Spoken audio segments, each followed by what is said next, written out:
What's going on, everybody? Welcome to my YouTube channel. My name is Kieran, and I help people using a spiritual perspective. Probably, I don't know. But today, in terms of what we're going to be talking about, and by we, I mean me talking to myself, and you may be listening. I don't know who you are, but if you are listening, welcome to the world's most sarcastic asshole. So today, I want to share with you what I think is the process of spiritual awakening. Essentially, how does it play out? So I want you guys who are watching this, whether or not you're someone who's just starting on what you would call a spiritual journey, or somebody who's much farther down the line and they end up being the type of people that are disillusioned and depressed and maybe don't feel very spiritual, or maybe people that do feel very connected. It might apply to everybody, it might apply to nobody, but it's worth talking about because enough people are experiencing this around the world. Now, this stuff is based off of my experience, what I've gone through. It's based off of other people's experiences, what I've heard, what people have shared with me personally online. It's based off of intuition. It's based off of complete goddamn conjecture because nobody knows what they're talking about, including me. I mean, I'm wearing a jacket inside of a house. Don't trust what I'm saying. But if you do want to listen, then stay and we'll talk about it for however many minutes it takes me to finish talking. I don't know. So, when it comes to the spiritual awakening process, this is what it is going to look like. Now, initially, what you're going to experience is you're pretty much going to fall in love. Fall in love with something that is not a person, but an idea, but a notion. Now, even before you start falling in love with everything and you have this fresh, clean look, perspective on life, you're also going to end up in a position where you question things, where certain things start to fall apart, right? Whether or not that's hobbies or friendships or relationships or family dynamics, jobs, careers, passions, pursuits, ideas, goals, things start to change during this process. But during that process, it's not too difficult, the initial phases, because the difficulty that arose in your life that got you to this point, nothing will ever be as difficult as that. That is, a difficulty without awareness is true suffering. Difficulty with awareness is wisdom, or at least you can find wisdom within it. So that initial life that you've led up until this point, up until you are watching this video, that is the worst of it. The worst is behind you, right? It doesn't mean that challenges are not ahead. Very difficult challenges are likely ahead, but we'll get to that later on. All that really means is that you now have awareness. And with this new awareness comes a certain level of naivety, a certain level of happiness and joy and peace. And that is something that you cherish and you hold on to, and it pushes you through the initial phases of the spiritual awakening process. Now, what happens after that? Let's say that lasts a few months, maybe 5, maybe 6, maybe half a year. You're flying high, everything's great. You're learning all these things are falling apart, but it doesn't really matter because you know what? You have spirit. You have God, you've got the universe, you got angels, you got spirit guides, you got your higher self, your deeper self, you got the lady nymphs of the water forest. I don't know what it is that you're into and all your weird spiritual kinks, but you got some type of power. Yeah, you got courage. You got courage. That's awesome. Good for you. I had courage. Loved it. Great.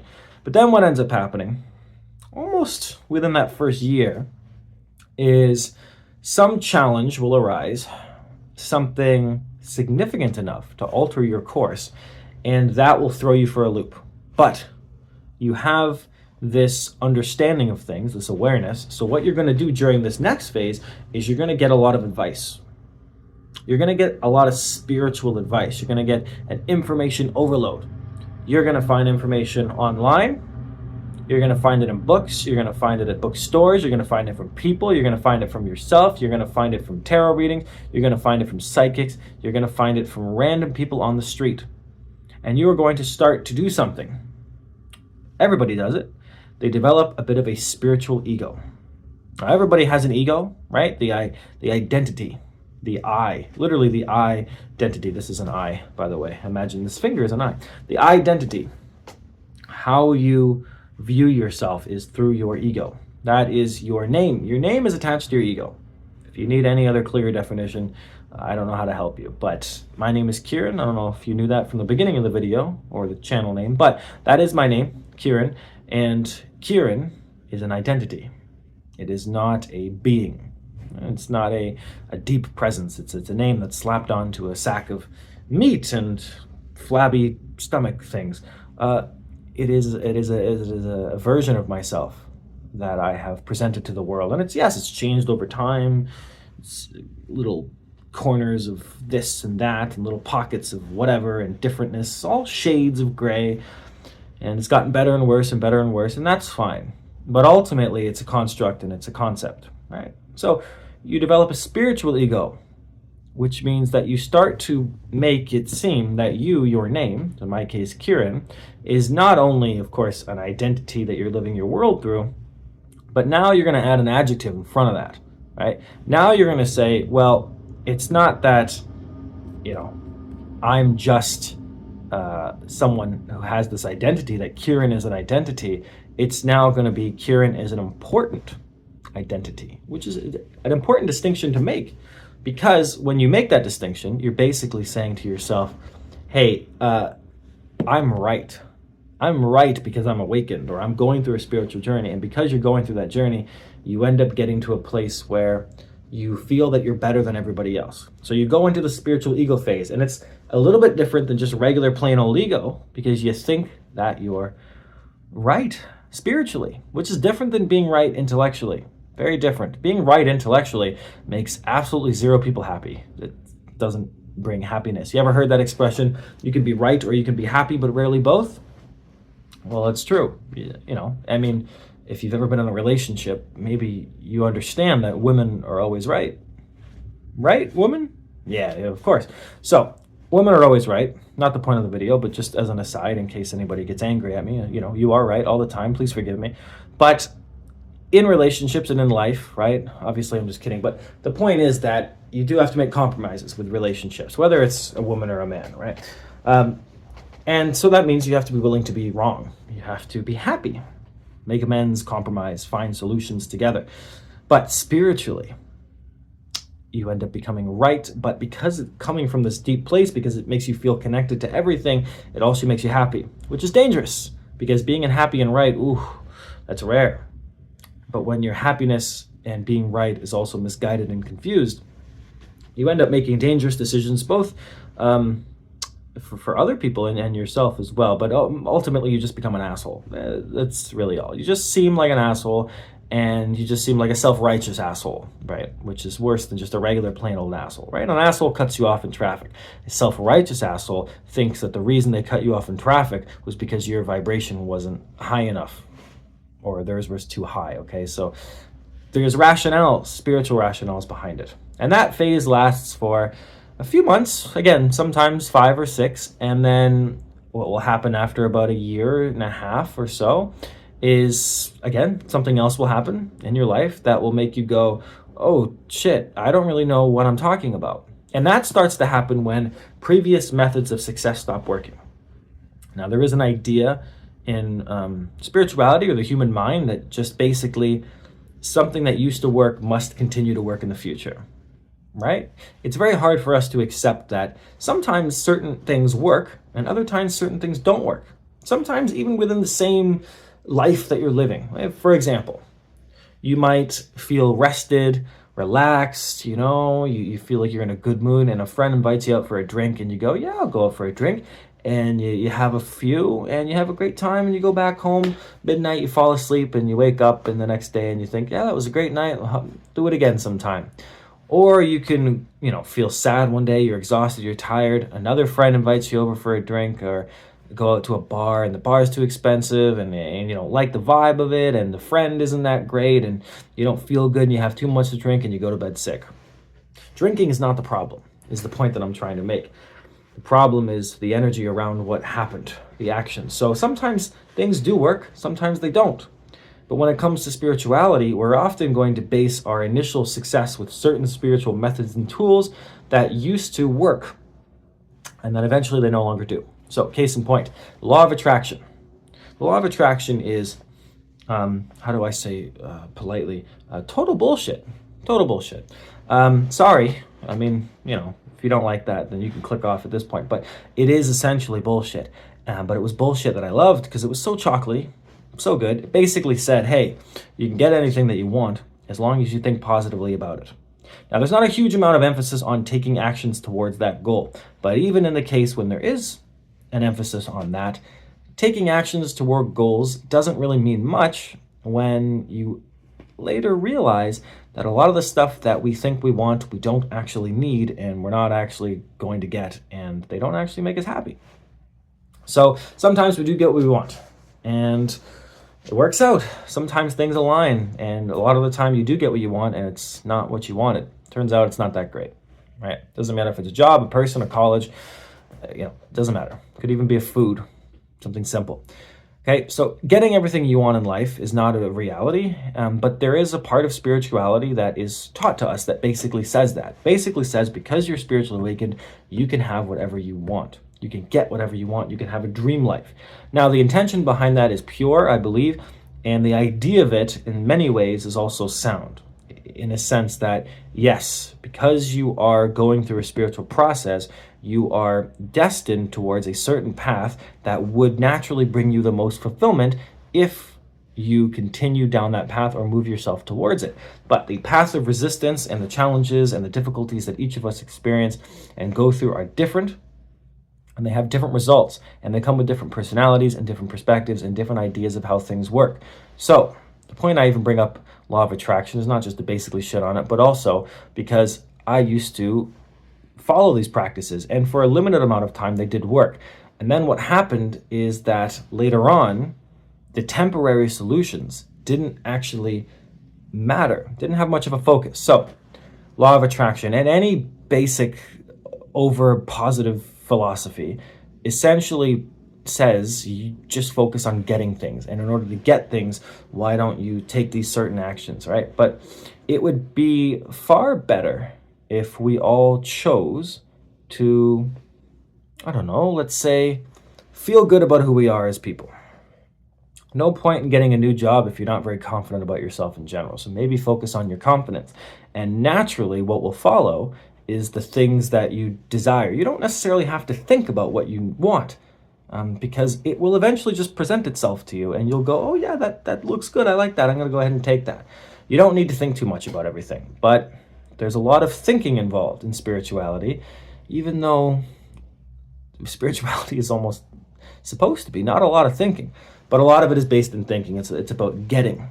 It's about becoming and doing and creating. So there becomes a point in your spiritual awakening journey after the spiritual ego, something changes and you realize that the methods of success are no longer working, and you scramble. You scramble for control. So now you're in a phase, about 2 years, 2.5 years in, where you're trying to control things. And that is a phase that can last for a long time. And it has little sub-phases within it, little subcategories of things going on.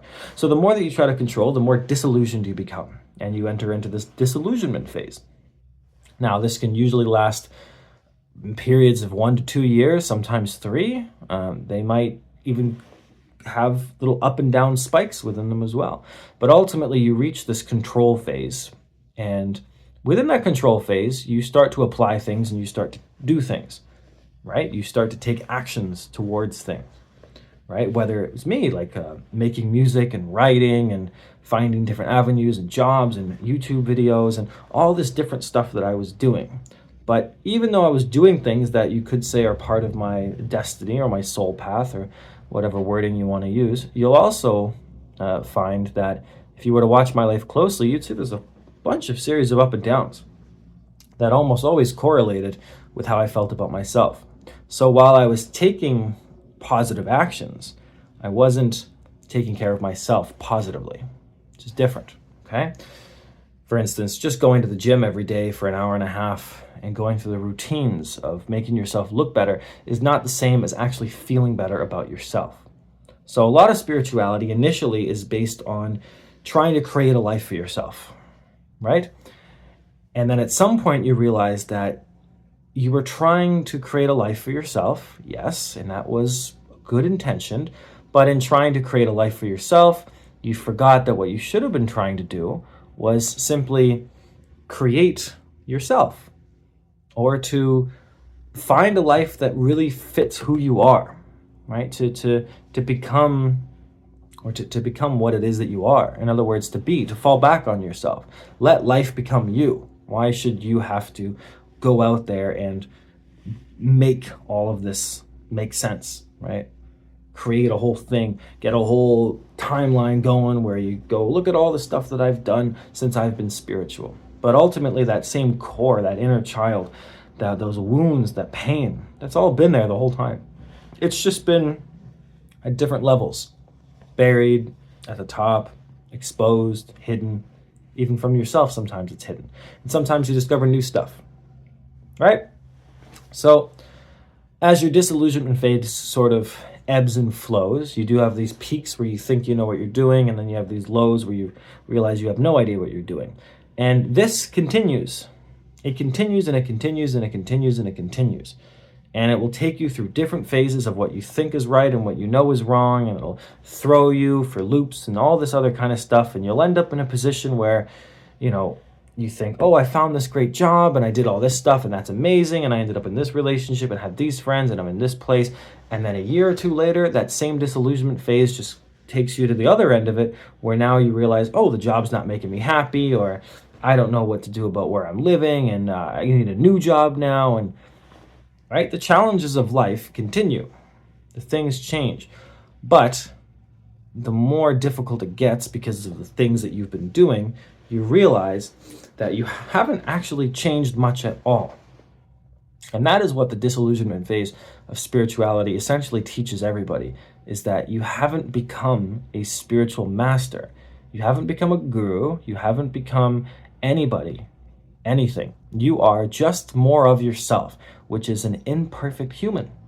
Somebody that has no fucking clue what they're doing, which is, by the way, the definition of being human, is just being here, and dealing with life and all of its shittiness is such a human thing. It's so human, and we're all doing it to different perspectives, okay? Some people might outwardly appear to be doing better, but ultimately nobody knows what they're doing, okay? And the more you think you do know what you're doing, the worse things seem to become. So then you reach a phase of your spiritual awakening, which everybody will reach at some point during this journey, and that will be a acceptance. It'll be an acceptance of what you are. Trying to change yourself to become something is not the same as accepting what you already are, right? Sometimes just accepting who you are and admitting what you like and dislike and what you prefer and what you think and how you feel, even if it doesn't make any sense to you, is better than pretending that everything is okay or that you need to be perfect or better.